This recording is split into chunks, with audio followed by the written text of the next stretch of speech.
Good morning. Welcome to Patman Garage. I've got my buddy Derek's 15, 16, one of those F-150 here, and we're doing the lead frame in the transmission, and the Ford Tech Makuloco has a really good video on how to do this, but I'm gonna just drop a couple little notes that he may have missed or may not have clarified correctly on, or may not have been quite as clear as they could have been.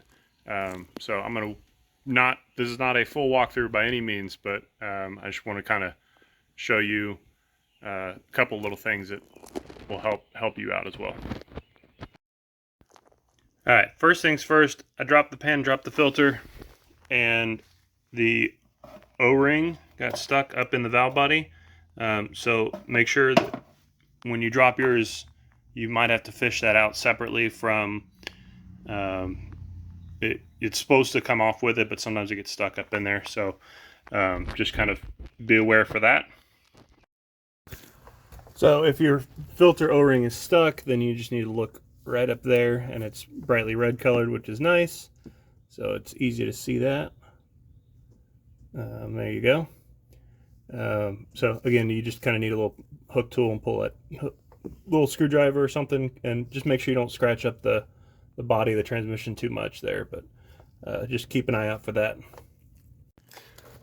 All right, and then the next point I wanted to talk about is he talks about which bolts need to come out on the valve body, and he says they're real obvious to see.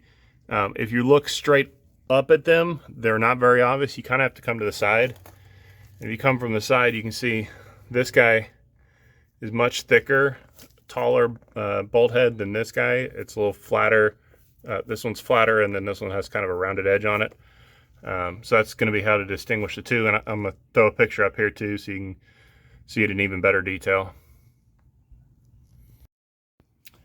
Okay, and then on the locking collar part that he was talking about, releasing the tab, so you can actually squeeze. He shows it on this bottom edge right here, but there's actually a bigger tab.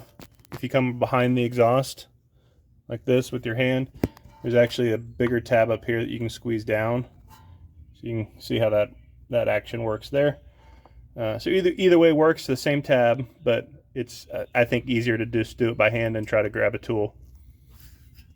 All right, I got his video pulled up here for notes. Here's how the valve body came out. I had one of the transfer tubes stayed stuck, and then this guy came out. I assume this is similar to that thermostat valve he was showing. That's all that it came out with, so I'm gonna have to do some digging around, see if I can't find the rest of it, see if it's still in there. So we'll get the lead frame separated and replaced. Okay, I got my new foam strip installed and ready to go back in it, but we're gonna get the lead frame set on there, and then we'll get it lined up and pressed on.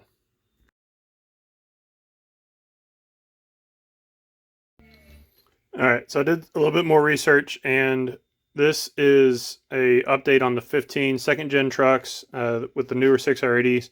They have the transmission thermal unit, which is a external thermostat essentially that helps get the transmission up to temperature faster, and this basically just fills the space in the Makuloco video where he's got the spring and all that. This is the updated version that doesn't have a spring, doesn't have any other pieces other than this, and this is going to go up into the transmission with the stem facing towards the valve body.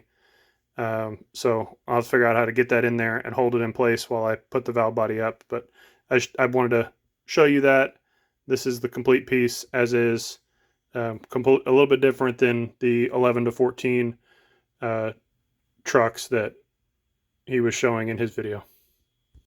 All right, so I got my new that whitish grayish color, the transfer seal there reinstalled. I showed you I had one of my tubes come out. It's kind of stuck on the valve body, so I'm not going to force it off and risk damaging it. I'm going to leave it right where it's at. And then, like I said, this guy is going to go up into the the hole in the transmission. Hopefully it'll stay put long enough for me to get the valve body installed. So if you're looking for where that hole is, it's right up against where the transcooler lines are, which makes sense. So I'm getting ready to hang the valve body in here. So I'm gonna have to set y'all down. Okay, valve body's hanging.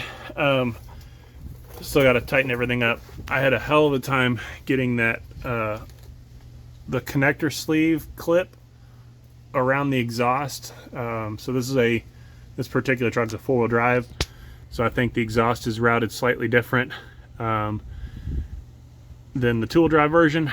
So you almost have to kind of come up at an angle to get around that clip above the exhaust and then bring the valve body up.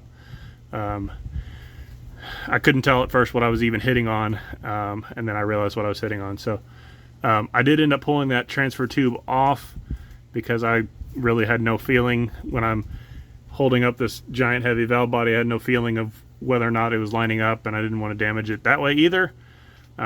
So it just peeled off of the valve body with a little bit of effort and got it installed up into the body of the transmission. So we're ready to torque this dude down. Alright, so the fill procedure, there's a separate Makuloco video for that. I will also put a link down in the description for that one. This is what I used. I used my, I think I've seen them called Mighty Vacs, but they're like a fluid evacuator or filler. So I cleaned it out real well. I usually use this for brake fluid, for bleeding procedure to recover the spent brake fluid. But I wiped it out real good. You can take the lid off and wipe it out. And then filled it with fluid. And then you switch the valve over here. This should be suction is down on my model. And then flip that up. And then you go to the pump side. And then you just take your long handle here. And you can pump out the hose, the exit hose here, or suction hose, depending on which way you have it configured. And then I just had that in the top of the transmission fill port. So just kind of wanted to show you what I did at home. Obviously not everybody has one of these. So your other option, if you don't have one of those, they have like a suction cup or a suction canister. It's kind of like a big turkey baster, basically. I would just take a long time because you're only going to get, I think it's like a third of a quart in one of those, and it would mean you would have to pump 25-ish times, 26-ish times before you get it full. So I followed the video, his fill video. I did about 4.5 quarts, and then I started running the truck, switched from park to reverse to neutral to drive, and back and forth a couple times. Then I went and added another 4 quarts. That's the downside of this particular machine. It has about an 8 quart capacity. So I pre-filled with 8. And after I did my first 4.5, approximately, when I got to the second half of that and I drained the 8 and I wasn't quite full yet, I had to like scramble, panic mode, dump a whole nother gallon into it, or half a gallon into the tool. And meanwhile, the truck's just getting hotter and hotter, and that cat is really hot. So I ended up right at about 9 quarts of fill for this job, for doing the lead frame, dropping the valve body. Obviously, different trucks are going to vary in different temperatures and all that. So like I said, I used about 9. So just want to give you an update on that, and I'm gonna go take it for a spin here in a little bit, and once I get cleaned up, because I'm sweaty and gross and dirty, and I'll take it for a spin and see how she does.